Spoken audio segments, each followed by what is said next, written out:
Welcome to the Government Polytechnic Bajpur BT Ambedkar Nagar Mechanical Final Year student. This subject is CNC Automation Unit 6 और इस subject में हम जो topic cover करना है वो concept of automation, emerging trend in automation, automatic assembly, overview of FMS, group technology, CAD, CAM and CIM. तो आज बात करेंगे हम ऑटोमेशन की। ऑटोमेशन क्या होता है इसके बारे में सबसे पहले हम जानते हैं। तो आइए देखते हैं ऑटोमेशन किन किन वर्डों से मिलकर बना है। तो ऑटोमेशन दो वर्ड से बना, ऑटो प्लस मेशन। तो ऑटो का मतलब होता है हमारा सुबह और मेशन का मतलब होता है चलित। मेशन का मतलब होता है चलित। तो एक ऐसी डिवाइस या एक ऐसी मशीन जो खुद से चले उसको हम क्या कहेंगे? Automated machine. यानी कि अगर इसकी डेफिनेशन देखें तो हम बात करेंगे automation is the technology by which a process और प्रोसीजर इज अकम्प्लिश्ड और achieved without the human assistance. यानी कि एक ऐसी टेक्नोलॉजी जिसके थ्रू हम किसी भी प्रोसेस को बिना किसी ह्यूमन के इंटरवेन के या इंटरफेयर के हम उसे प्राप्त कर सकते हैं या पा सकते हैं। तो ये कैसे प्राप्त होगा? आप अगर बात करें कि बिना कैसे ह्यूमन के, तो उसके लिए हमारा कुछ प्रोग्राम होता है जिसमें कुछ इंस्ट्रक्शंस होते हैं, जिसका इनपुट होता है। इनपुट देने के बाद वो रीड किए जाते हैं, रीड करने के बाद इंटरप्रेट करते हैं कंट्रोल सिस्टम में, और इंटरप्रेट करने के बाद उसको प्रोसेस के लिए एग्जीक्यूट किया जाता है। तो इसके लिए मेन जो रिक्वायरमेंट होती है वो पावर की। अगर पावर है तो आप जो है ऑटोमेशन या ऑटोमेटेड मशीन बना सकते हैं। अगर पावर नहीं है तो आप नहीं कर सकते। और ये ज़्यादातर आजकल जो है मैन्युफैक्चरिंग इंडस्ट्री में जो है काम आती है। बहुत ज़्यादा इसका इम्पोर्टेंस है मैन्युफैक्चरिंग इंडस्ट्री में, चूँकि ये जो ऑटोमेशन की वजह से हमारी जो है प्रोडक्शन रेट या प्रोडक्टिविटी इम्प्रूव हो जाती है, क्वालिटी इम्प्रूव हो जाती है। तो इसकी वजह से किसी भी प्रोडक्ट की डिमांड जो है बहुत ज़्यादा है। और चूँकि जो है जैसे जैसे हमारा वर्सटाइल मार्केट होती जा रही है, यानी टाइप ऑफ द रिक्वायरमेंट बढ़ती हुई चली जाती है, वैसे वैसे हमें जो है बहुत ज़्यादा तेज़ी से fast requirement in the market to the product होता है। तो जिसको हमें पूरा करने के लिए अगर हम ह्यूमन को लगा चुके हैं, ह्यूमन वर्किंग जो है always slower than the automation. So हम क्या करेंगे कि हम क्या करते हैं कि एक ऐसी मशीन बनाते हैं जो बिना किसी ह्यूमन के इंटरफेरेंस के खुद से चलकर कोई भी प्रोडक्ट को प्रोड्यूस कर दे या मैन्युफैक्चर कर दे। तो हम हिस्ट्री ऑफ ऑटोमेशन की अगर हम बात करें तो हिस्ट्री ऑफ ऑटोमेशन शुरुआत में 3200 BC में सबसे पहले व्हील जो है बनी, उसके बाद लीवर, उसके बाद कैम 1000 AD में स्क्रू बना और फिर गियर बना। तो ये सब चीज़ें क्या हैं, धीमे धीमे बनती गई। तो जो मशीनें हमारी हस्तचालित थी, उसको इन जो इंस्ट्रूमेंट बने या आप डिवाइसेस बनी जैसे व्हील, लीवर, कैम, ये इनका प्रयोग करके हमने उस मशीन को हम स्वचालित या ऑटोमेशन की तरफ शुरुआत कर दी है। जैसे मेडिवल टाइम या आपके जो है एंशियंट टाइम से ही शुरुआत हो गई। तो सबसे पहले जो है जब जेम्स वाट ने स्टीम इंजन की खोज की, तो इस जेम्स वाट और मैथ्यू बोल्टन दोनों ने मिलकर 1765 के बाद जो है इन्होंने सोचा कि कैसे इसकी जो स्पीड को कंट्रोल किया जाए। तो उस स्पीड को कंट्रोल करने के लिए एक डिवाइस बना जिसको हम बोलते हैं फ्लाइंग बॉल गवर्नर को। उस स्टीम इंजन के साथ इसने fly ball governor as a control, feedback control के तौर पे इस्तेमाल किया। तो इसमें ये कैसे इस्तेमाल हुआ? जैसे इसका जो लीवर होता है इसके साथ एक दो बॉल्स जो है लगे होते हैं, और ये एक लीवर इसके साथ हिंज होता है, और इस लीवर के साथ ये लीवर जो है रोटेटिंग शाफ्ट के साथ कनेक्ट होता है। तो जब जो है रोटेटिंग शाफ्ट रोटेट करता है इस हाई स्पीड से, तो ये बॉल्स जो है सेंट्रीफ्यूगल फोर्स की वजह से ऊपर की तरफ मूव करते हैं, जिसकी वजह से जो है वाल्व जो ओपनिंग थ्रॉटल वाल्व ओपनिंग कम हो जाती है, और थ्रॉटल वाल्व ओपनिंग कम होने की वजह से इसके जो है मोटर की स्पीड रिड्यूस हो जाती है। इसी के अगर वाइस वर्सा देखें कि जब जो है रोटेटिंग शाफ्ट जो है रिलैक्स हो जाता है तो बॉल जो है नीचे की तरफ आ जाते हैं, आने लगते हैं। जब नीचे की तरफ आने लगते हैं तो थ्रॉटल वाल्व की ओपनिंग ज़्यादा हो जाती है और स्पीड जो है बढ़ने लगती है। तो इस तरह से ये इसकी हिस्ट्री की शुरुआत हुई। तो अब देखेंगे हम ऑटोमेशन प्रिंसिपल। ऑटोमेशन प्रिंसिपल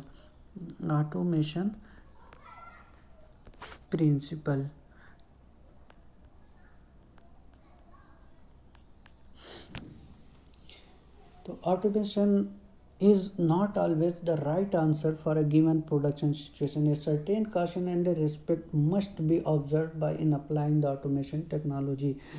यानी कि आप अगर बात करें ऑटोमेशन किसी भी मशीन पर डायरेक्टली आप अप्लाई नहीं कर सकते। उसके लिए आपको कुछ प्रिंसिपल्स होते हैं, कुछ उसके सिद्धांत होते हैं जिसको हम ज़रूरत के हिसाब से ही अप्लाई कर सकते हैं, उसकी सारी चीज़ों को ऑब्ज़र्व करने के बाद। तो यूएसए ने इसके 3 प्रिंसिपल दिए। जो पहला प्रिंसिपल है वो हमारा है understand the existing process.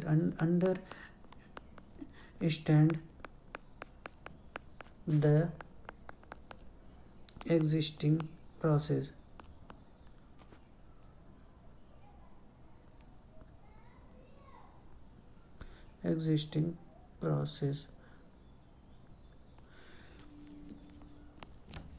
Understanding the इसमें क्या होता है, अंडरस्टैंडिंग द एग्जिस्टिंग प्रोसेस, इसमें क्या होता है कि जो कोई भी प्रोडक्ट बनना होता है किसी मशीन के थ्रू, तो उसमें ये देखा जाता है सबसे पहले उस पर कौन कौन सी प्रोसेस, उसके इनपुट्स क्या हैं, उसके आउटपुट्स क्या हैं, और इसमें इस प्रोडक्ट के इनपुट मशीन जैसे प्रोडक्ट हो गया इसका कुछ ये मशीन में जाएगा तो ये इनपुट होगा, और उस रॉ मटेरियल जो जा रहा है वो इनपुट हो गया, उसके बाद जो प्रोडक्ट बाहर निकला वो उसका आउटपुट होगा। तो ये इनपुट और आउटपुट के बीच में कितने तरह की प्रोसेस हो रही हैं ये सब समझना बहुत ज़रूरी होता है किसी भी चीज़ को ऑटोमेट कर, किसी भी मशीन या किसी भी प्रोडक्ट को ऑटोमेटिकली बनाने के लिए। और इसमें कि क्या ये इसका जो प्रोसेस अप स्ट्रीम चल रही है या डाउन स्ट्रीम चल रही है, प्रोडक्शन सीक्वेंस क्या है, number of steps in that process क्या है, ये चीज़ें देखते हुए हम इसको सबसे पहले इस प्रिंसिपल को ध्यान रखते हुए किसी भी मशीन को ऑटोमेशन की तरफ ले जाएंगे। तो इतनी चीज़ों को देखना पड़ता है। उसके बाद हम क्या करते हैं दूसरा, तो सिंप्लीफाइंग द प्रोसेस।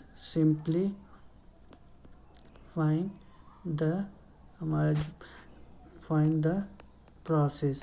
तो सिंप्लीफाइंग द प्रोसेस में क्या होता क्या है कि इसमें हम करते ये हैं कि जो हमने उस प्रोडक्ट को बनाने के लिए हमने जो क्वेश्चंस पुटअप किए थे सारी सीक्वेंस के प्रोसेस के, कितने नंबर ऑफ प्रोसेस हैं, नंबर ऑफ सीक्वेंस हैं, किस मटेरियल का इनपुट है, किस मटेरियल का आउटपुट हो रहा है, उसमें प्लेसमेंट ऑफ इंस्पेक्शन क्या क्या, इन सारी चीज़ों को देखते हुए हम सिंप्लीफाइंग द प्रोसेस से हम देखेंगे कि क्या हम नंबर ऑफ प्रोसेस या number of steps in the process को रिड्यूस कर सकते हैं। क्या हम अब स्ट्रीम चल रहे हैं तो उसको क्या लीनियर नहीं लेकर चल सकते, या फिर उसमें जो एक्स्ट्रा प्रोसेस हो रही हैं उसको रिमूव कर सकते हैं। रिमूव करने के बाद यानी कि हम उसको बहुत ज़्यादा सिंपल वे में सबसे पहले उस प्रोडक्ट को बनाने के लिए सिंपल वे में ले आएंगे। सिंपल वे में लाने के बाद हम तब जाके उसको ऑटोमेट करेंगे, यानी कि उस जो प्रोडक्ट हमको बनाना है उसको हम ऑटोमेशन की तरफ ले जाएंगे।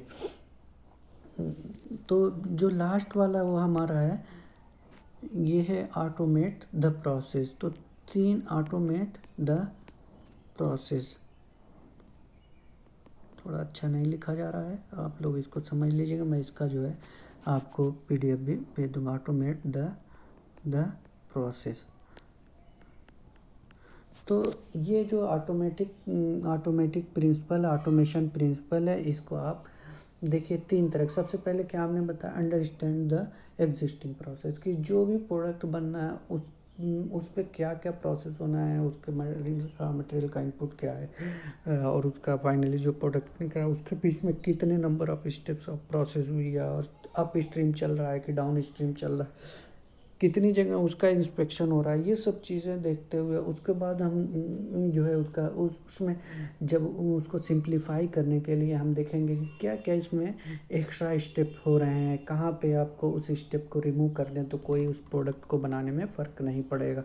इन सारी चीज़ों को देखते हुए उसके बाद हम उसको ऑटोमेट करेंगे उस प्रोसेस को। तो अब आ रही है, बात हो रही है सीधे reason for automation. Reason for automation.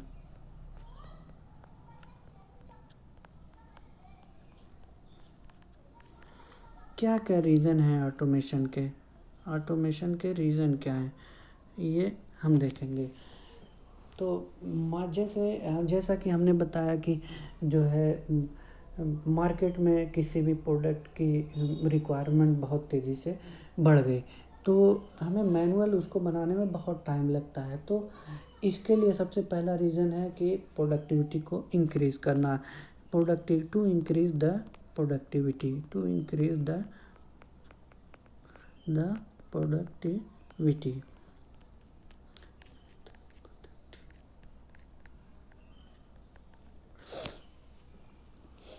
तो अगर प्रोडक्ट ऑटोमेशन की तरफ ले जाएंगे तो उसकी प्रोडक्टिविटी, क्योंकि मशीनों में जो लेबर का इन्वॉल्वमेंट जितना कम होगा उतनी ज़्यादा उसका प्रोडक्शन पर आवर बढ़ता हुआ चला जाएगा।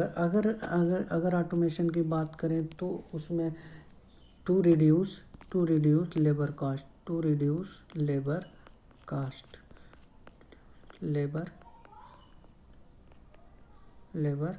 Cast.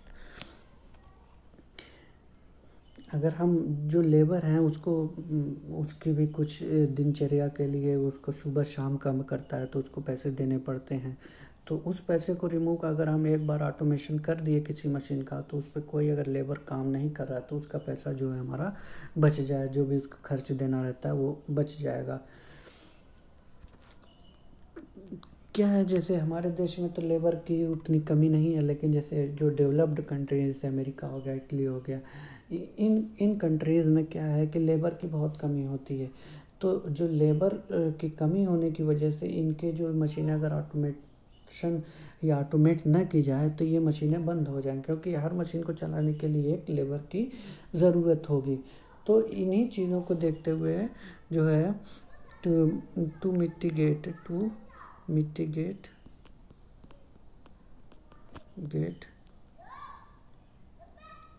the effect of shortage of labour. तो ये सब चीज़ें हैं। और इसके अलावा हमारा जो है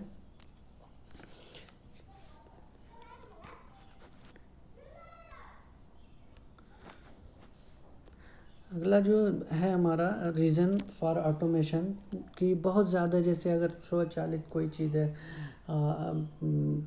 जैसे ऑफिस की अगर बात ले लें तो हर चीज़ मैनुअली होता है। तो एक जैसे मैं एग्ज़ाम्पल दे रहा हूँ। एग्ज़ाम्पल क्या है कि जैसे आपने एक कोई चिट्ठी भेजा, तो चिट्ठी भेजेंगे जब आप, तो जो है इनिशियली आप उसको डिस्पैच करेंगे तो एक आदमी उसको ले जाएगा वहाँ पे रिसीव कराएगा तो फिर रिसीविंग लाकर उसको वापस ऑफिस में देगा। तो इन चीज़ों को ये क्या है, आप मैनुअल है प्रोसेस, इसमें ये मैनुअल प्रोसेस होने की वजह से इतनी सारी चीज़ें करानी पड़ती है। लेकिन वही अगर ऑटोमेशन की तरफ देखें तो ईमेल है, आप बैठे आपने टाइप किया ईमेल, उनकी ईमेल आईडी है आपके पास और आपने सेंड कर दिया। तो आप जैसे ही आप यहाँ से मेल आपने डिलीवर किया, वहाँ पे पहुँचा, वहाँ पे जैसे पहुँचेगा तो आपके वहाँ इंफॉर्मेशन आ जाएगी कि जो है ईमेल रिसीव्ड है। और उसके बाद अगर और आप डीप में देखना चाहेंगे तो सीन बाय द जो भी अथॉरिटी है उसकी तरह देख लिया जाए। तो ये सब चीज़ें हैं जो टू रिड्यूस और एलिमिनेट रूटीन मैनुअल और क्लरिकल टास्क, रिड्यूस और एलिमिनेट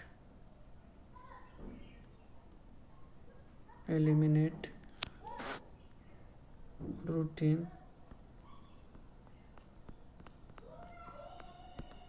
और क्लरिकल टास्क। पांचवा हमारा to improve work safety, to improve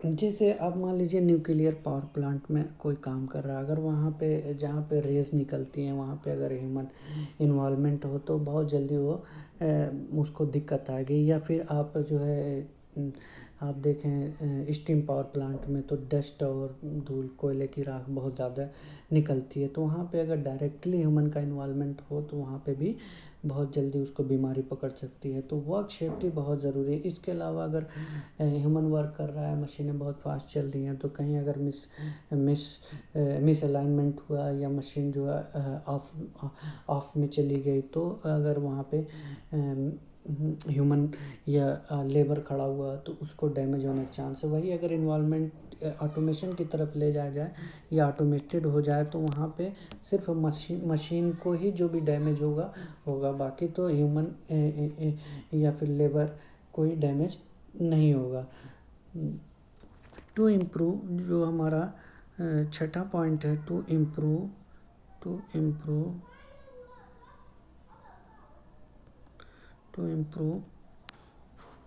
product quality,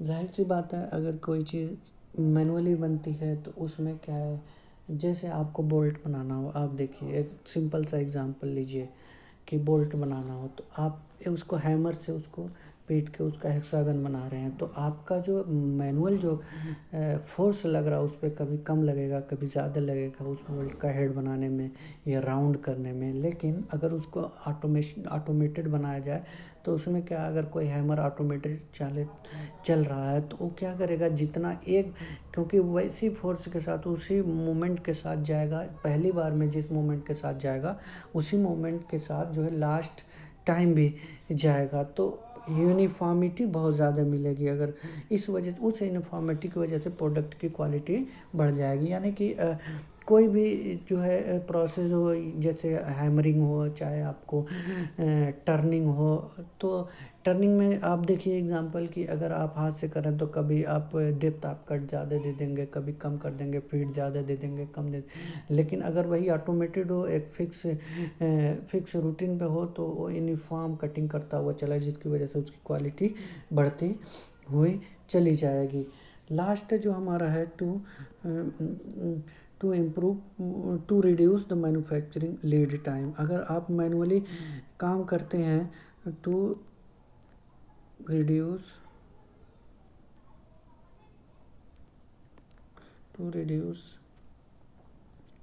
manufacturing lead time,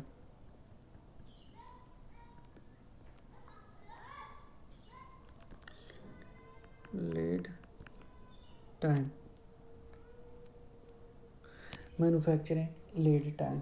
तो इसमें क्या है, मैन्युफैक्चरिंग लीड टाइम जैसे हमारा जो है जो कस्टमर ऑर्डर से प्रोडक्ट डिलीवरी तक जो भी उसमें टाइमिंग लैप्स होती हैं उसको रिड्यूस करने के लिए हम क्या करते हैं, जैसे आदमी कोई आदमी है या कोई लेबर है, एक सामान को उठाए दूसरे तक ले गया, फिर तो ये चीज़ें जो ऑटोमेटिक ट्रांसफ़र मशीन या ऑटोमेटिक हैंडलिंग मशीन के थ्रू अगर हों तो वो जो टाइम लग रही है ह्यूमन इन्वॉल्वमेंट की वजह से वो कम हो जाएगा अगर ऑटोमेशन की तरफ देखें। तो ये चीज़ें हैं जो हमको जो है ऑटोमेशन की तरफ रिमूव कर रही है। हमारा जो अगला टॉपिक है वो है हमारा emerging trends in automation. Emerging trends में जो आपका आता है आपका इमर्जिंग ट्रेंड्स इन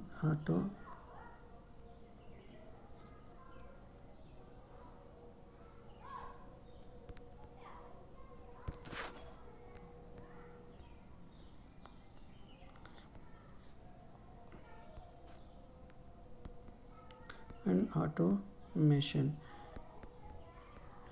अगर इसकी बात करें तो आप जो है बहुत ज़्यादा हाई लेवल पे आज के अगर 2020 की बात करें तो इस समय बहुत हाई लेवल पे जो है चला गया। यानी कि सारी चीज़ें मार्केटिंग से प्रोडक्ट डिज़ाइनिंग से लेकर प्रोडक्ट मैन्युफैक्चरिंग से लेकर मैन्युफैक्चरिंग डिलीवरी तक सारी चीज़ें सॉफ्टवेयर बेस्ड हो गई हैं। अभी फ़िलहाल उतना ज़्यादा नहीं हो पाया जो कि मैन्युफैक्चरिंग जो है उतनी ज़्यादा ऑटोमेशन पे नहीं आ गई।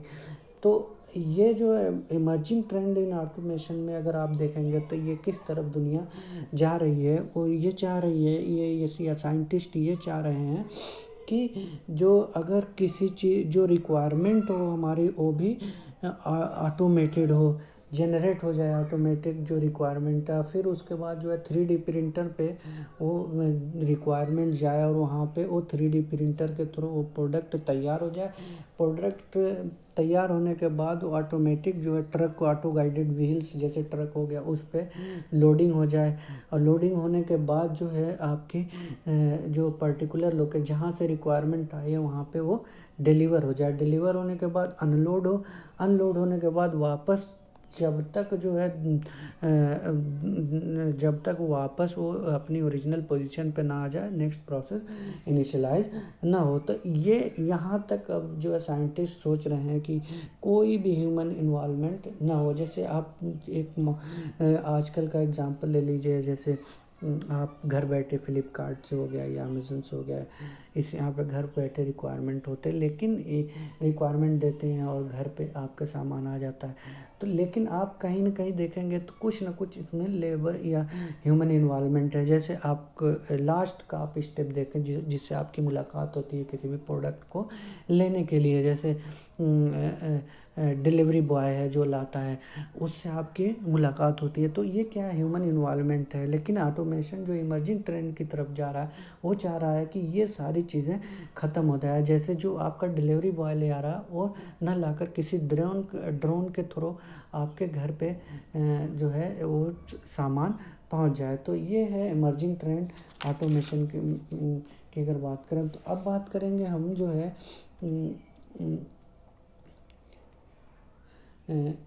Element of automation. Element of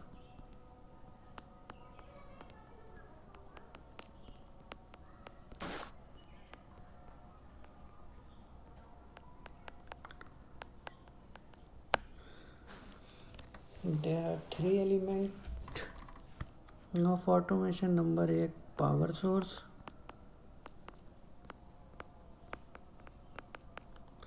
दूसरा ऑटोमेटिक मशीन,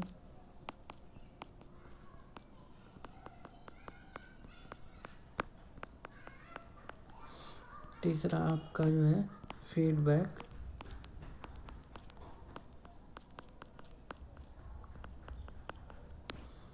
कंट्रोल।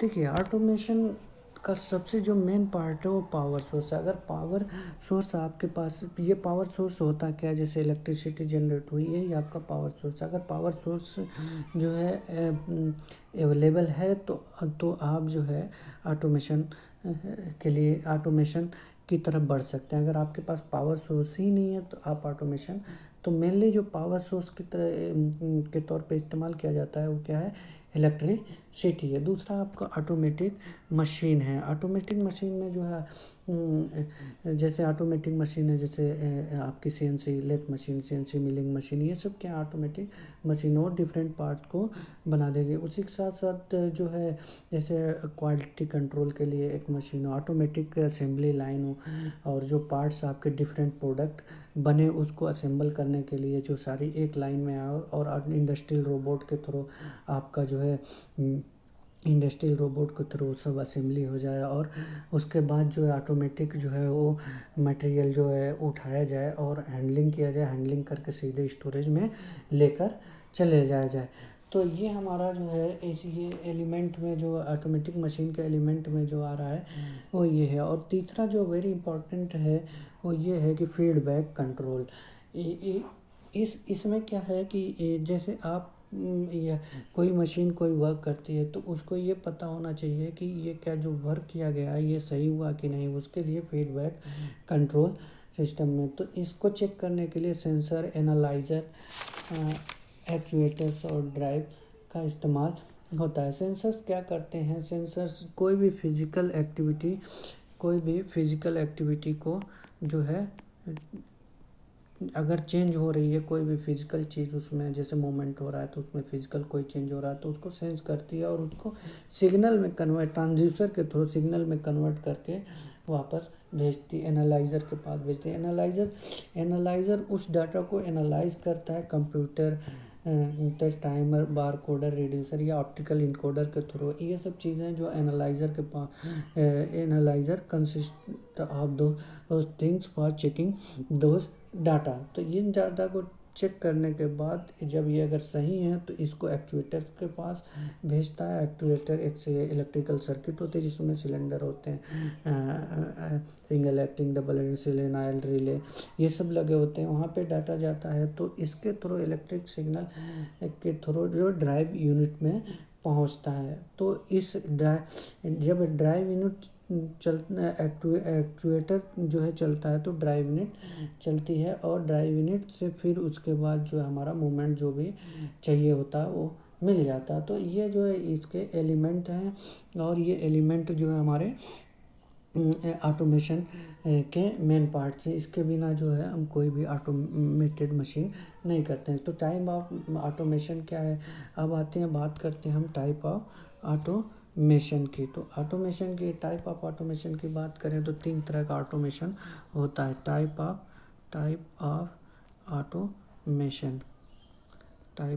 ऑटोमेशन। तो पहला जो आपका है वो है फिक्स्ड ऑटोमेशन।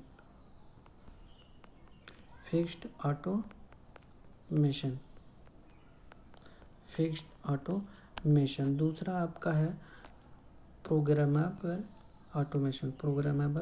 ऑटोमेशन।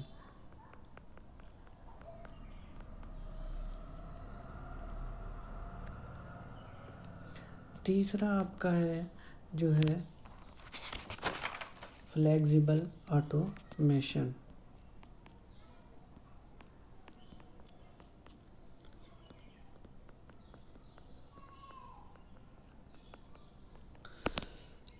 तो अगर आप फिक्स्ड ऑटोमेशन की बात करें तो इसमें होता क्या है कि कोई प्रोडक्ट बनाना, उसका जो सीक्वेंस है उसमें नहीं बदला होगा। जैसे एक मशीनें लगी हुई है, लेथ मशीन, ड्रिलिंग मशीन, आपकी मिलिंग मशीन लगी हुई है, और आपका जैसे गियर बनाना हो तो आपका क्या होगा, गियर बनाने के लिए आपको एक डिस्क की ज़रूरत होती है। डिस्क को सबसे पहले आप जो है लेथ मशीन पे उसको राउंड करेंगे। राउंड करने के बाद उसमें ड्रिल मशीन पे जाएगा। ड्रिल मशीन पे जाने के बाद जो है उसमें होल होगा। होल के बाद वो मिलिंग मशीन पे फिर उस जो नंबर ऑफ टीथ हैं वो मिलिंग मशीन पे कटेंगे। तो ये एक सीक्वेंस ऑफ प्रोसेस है, इसको ये आप नहीं चेंज कर सकते। इसको ये फिक्स्ड ऑटोमेशन की तरफ है, आप इसको बिल्कुल चेंज नहीं कर सकते। और इसकी कैरेक्टरिस्टिक फीचर्स क्या हैं? High initial investment for custom engineer equipment, high production rate, relative inflexible, accommodating the product variety. इसमें जो प्रोडक्शन रेट होगा बहुत, जैसे गियर बनाना हो तो गियर, चूँकि मशीनें एक सीक्वेंस में सेटअप की गई हैं, तो जो आपका एक प्रोडक्ट बनेगा वही हज़ारों लाखों में बनता हुआ चला जाएगा, तो प्रोडक्शन रेट बहुत हाई होगा। लेकिन अगर आप चाहेंगे कि उस प्रोडक्शन रेट को कम करके आप वैरायटी ऑफ प्रोडक्ट बना दें तो वो नहीं कर पाएंगे, क्योंकि ये फिक्स्ड ऑटोमेशन है और एक ही सीक्वेंस में मशीन उसी सीक्वेंस में लगी हुई है जिस सीक्वेंस में आपको प्रोडक्ट को बनाना हो। इसका इनिशियल इन्वेस्टमेंट। प्रोग्रामेबल ऑटोमेशन, इसमें क्या होता है कि प्रोग्रामेबल ऑटोमेशन की अगर हम बात करें तो इसमें क्या होता है कि प्रोग्राम पहले ही बना दिए जाते हैं किसी प्रोडक्ट को बनाने के लिए। तो अगर उस प्रोडक्ट 100 प्रोडक्ट बनाना हो तो 100 प्रोडक्ट के लिए उसके बाद वो प्रोग्राम बना हुआ है और 100 प्रोडक्ट तैयार हो गया, अचानक से जिसकी रिक्वायरमेंट उसने ये कह दिया कि नहीं अब जो है 100 प्रोडक्ट मुझे दूसरा चाहिए, तो तुरंत प्रोग्राम चेंज करके आप जो है उस दूसरे प्रोडक्ट को बना सकते हैं। लेकिन अगर फिक्स्ड ऑटोमेशन की बात करें तो उसमें आप इतनी जल्दी वैरायटी ऑफ प्रोडक्ट नहीं होती, तो इसीलिए फिक्स्ड ऑटोमेशन मास प्रोडक्शन के लिए उपयुक्त माना जाता है और प्रोग्रामेबल ऑटोमेशन और जो है बैच प्रोडक्शन के लिए। बैच प्रोडक्शन में क्या है कि जो आपका बैच में जैसे number of 100 numbers of product one type अगर बनाना हो, फिर उसके बाद 100 नंबर ऑफ प्रोडक्ट दूसरे तरह का बनाना हो, तीसरे तरह का बनाना हो, तो आप प्रोग्रामेबल जो है ऑटोमेशन की तरह को आप अप्लाई कर सकते हैं। इसमें इसका भी कैरेक्टरिस्टिक फीचर्स ये है कि इसमें भी इनिशियल इन्वेस्टमेंट, कोई भी ऑटोमेशन हो उसमें इनिशियल इन्वेस्टमेंट हाई होगा। ये lower production rate and fixed automation, flexibility to deal with the variation of changes in product configuration, यानी कि आप प्रोडक्ट का जो है प्रोडक्ट का वैरायटी को आप बदल सकते हैं। वैरायटी का मतलब ये होता है कि तरह तरह के प्रोडक्ट आप प्रोड्यूस कर सकते हैं। फ्लेक्सिबल ऑटोमेशन ये क्या है, एक्सटेंशन ऑफ प्रोग्रामेबल ऑटोमेशन है। प्रोग्रामेबल ऑटोमेशन से और आगे बढ़ के इसमें क्या है कि इसमें जो आपके प्रोग्रामेबल ऑटोमेशन में जैसे एक जगह प्रोडक्ट का एक प्रोसेस पूरा हुआ तो आप मैनुअली उठाकर दूसरी मशीन पे रखा और वहाँ पे जो है आपका दूसरा उस पे प्रोसेस शुरू हुई, वहाँ पे दूसरी प्रोसेस कंप्लीट हुई तो तीसरी मशीन पे जाना है उस प्रोडक्ट को, तो आप जो तीसरी मशीन पे ले गए और तीसरी प्रोसेस हुई। लेकिन फ्लेक्सिबल ऑटोमेशन में क्या है कि ये जो मैनुअली चीज़ें हैं सारी रिमूव हो जाती हैं, यानी कि किसी भी तरह का चेंज ओवर टाइम, चाहे टूल चेंजिंग हो, चाहे फिक्सचर को हो, चाहे आपका जो है प्रोडक्ट को मूव कराना हो, तो ये सारी की सारी चीज़ें फ्लेक्सिबल ऑटोमेशन में जो है ऑटोमेटेड हो जाती हैं, कोई मैनुअली नहीं, जिसकी वजह से जो हमारा जो टाइम है, लीड टाइम हो गया या चेंज ओवर टाइम है, ये सारी ख़त्म हो जाती हैं। तो प्रोडक्शन रेट बढ़ने के साथ साथ उसमें वैरायटी ऑफ प्रोडक्ट भी बढ़ जाते हैं। इसमें भी जैसे हमने बताया था कि इनिशियल कोई भी ऑटोमेशन है उसका सबसे पहला कैरेक्टरिस्टिक फीचर ये होगा कि इनिशियल इन्वेस्टमेंट जो है बहुत ज़्यादा होगा। Continuous production of variable mixture of product, जैसे फिक्स्ड ऑटोमेशन में आपका मास प्रोडक्ट यानी कि एक ही तरह का प्रोडक्ट हज़ारों में बनाया जा सकता है। ऐसे प्रोग्रामेबल ऑटोमेशन में आपका जो है 100 करके तरह तरह के प्रोडक्ट में। लेकिन फ्लेक्सिबल ऑटोमेशन में क्या है कि एक जैसे ब्रोच या आप कोई एक प्रोडक्ट है और बहुत महंगा है, तो उसको क्या करेंगे कि अगर फ्लेक्सिबल ऑटोमेशन में ले गए, आपने कंपनी की रिक्वायरमेंट आई कि हमको जो है 5 प्रोडक्ट ये चाहिए एक तरह का, यानी बोतल, मान लीजिए बोतल एग्जांपल ले लीजिए, 5 बोतल चाहिए और बोतल की कास्ट जो है, एक बोतल की कास्ट जो है 5 लाख रुपए। तो आपने अभी एक बोतल बनाना शुरू ही किया था कि आपको आ गया कि बस हमको एक बोतल ही चाहिए इस तरह का, उसके बाद दूसरे तरह का बोतल दूसरे वाला चाहिए, चूँकि डिज़ाइन आपने एक तरह की थी। तो अगर आप फिक्स्ड ऑटोमेशन में होते तो सारी डिज़ाइन उस तरह से मशीन सेटअप किए होते तो आप फेल हो जाते, दोबारा करने के लिए आपको बहुत ज़्यादा टाइम लेना पड़ता सेटअप के लिए मशीन। लेकिन फ्लेक्सिबल ऑटोमेशन में क्या है कि आप तुरंत प्रोग्राम चेंज करते हुए सारा जो है, चूँकि सारी चीज़ें प्रोग्रामिंग के थ्रू होती हैं, change over time, change of the tooling, change of fixture या टूलगिरी पर। ये सब चीज़ें या जो रॉ मटेरियल ट्रांसफ़र, ये सब चीज़ें क्या है आपकी सारी की सारी जो है ऑटोमेटेड होती है, जो एक प्रोग्राम के थ्रू चलती हैं। तो सारी ऑटोमेटिकली जैसे ही आप प्रोग्राम फीड करेंगे दूसरे तरह के बोतल को तैयारी हो शुरू कर देगी, यानी सारा अपना सेटअप कर लेगा, जिसकी वजह से आपकी टाइम ख़राब नहीं होगी। तो ये जो है इस तरह से हम अगर बात करें तो इसका ग्राफ देखिए आप, जो है जो बनता है ग्राफ देखेंगे आप तो एक किस तरह से लिया जाता है। ये आपका जो है पार्ट्स पर ईयर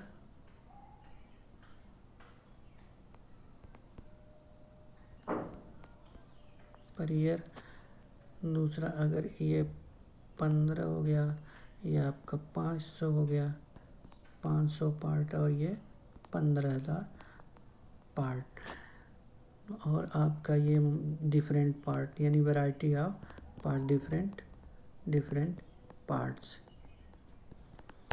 तो 3, 9, 30 और 100, और ये आपका जो है 1000। तो आप जो है आप देखिए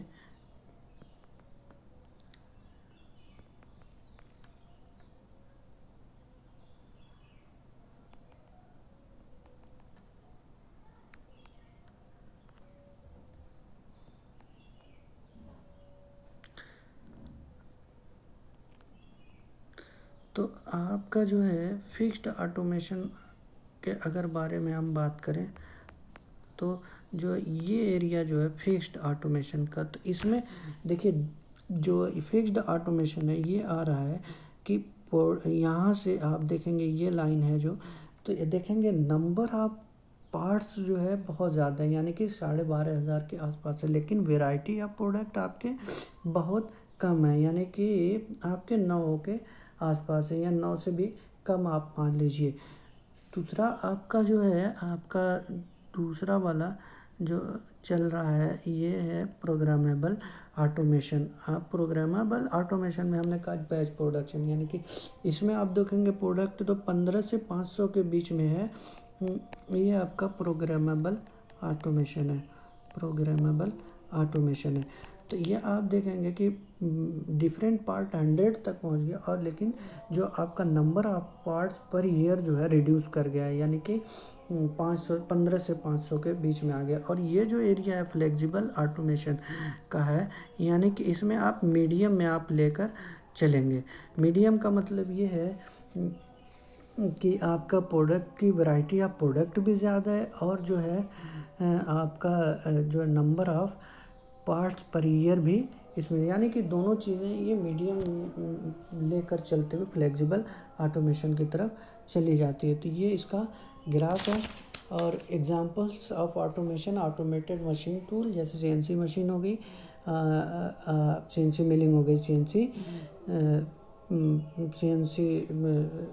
लेथ मशीन हो गई, सीएनसी मिलिंग हो गई, सीएनसी ड्रिलिंग हो गई। इस तरह से जो है बहुत सारी मशीनें हैं। तो ये हैं आपके एग्जांपल्स ऑफ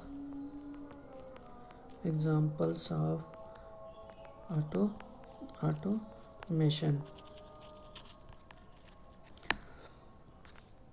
तो सबसे पहले जो ऑटोमेटेड मशीन टूल। दूसरा example automated transfer line.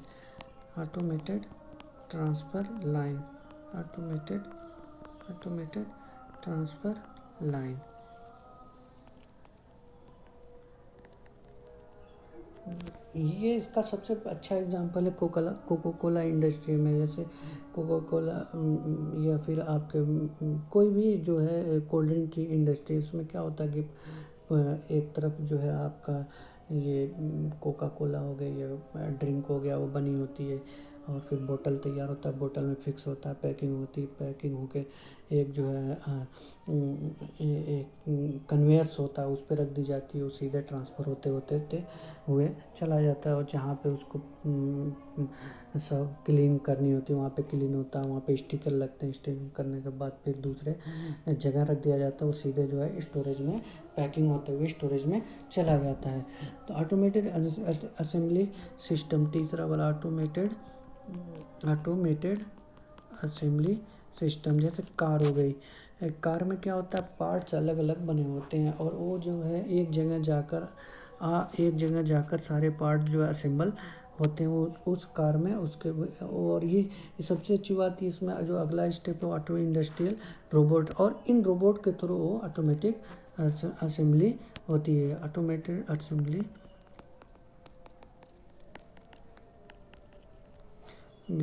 System. Automated जो चौथा पार्ट है इंडस्ट्रियल रोबोट, इंडस्ट्रियल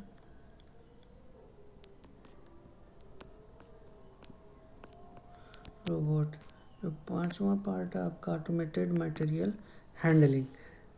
रोबोट का जो वर्क होता है इंडस्ट्रियल रोबोट का, कि वो असेंबली करना हो या उठा के एक जगह से दूसरी जगह आपको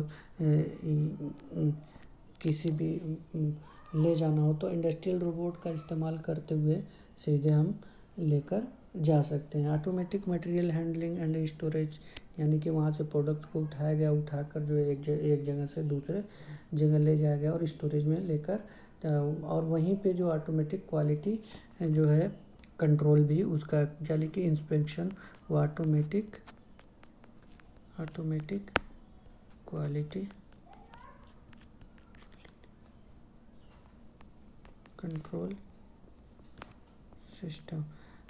स्टोरेज होने से पहले उसका सारा जो है क्वालिटी चेक हुई, क्वालिटी चेक होने के बाद फाइनली वो स्टोरेज सिस्टम में चला गया। तो ये आपका जो है ऑटोमेशन का टॉपिक है, और ये आज कवर हुआ, और इसको आप वीडियो को देखिएगा। वीडियो देख के अगर कोई कमी या गलती नज़र आई तो आप ज़रूर बताएंगे कमेंट करके। तो ये हमारा जो है CNC का 6ठे यूनिट का, बाकी हमने पहले भी कवर कर दिया है, तो इसको पढ़िए। और इसके साथ साथ मैं एक PDF बना के इस नोट्स का, चूँकि इसमें राइटिंग बहुत अच्छी नहीं आई है, इसलिए मैं ये जो मैं बताया हूँ इसका एक PDF मैं बनाकर इसके साथ साथ आपको ग्रुप में शेयर कर दूँगा। ठीक है, तो पढ़िए, पढ़ाई कीजिए, इस छुट्टी का यूटिलाइज़ करिए अपने घरों पे रह के। Thank you very much.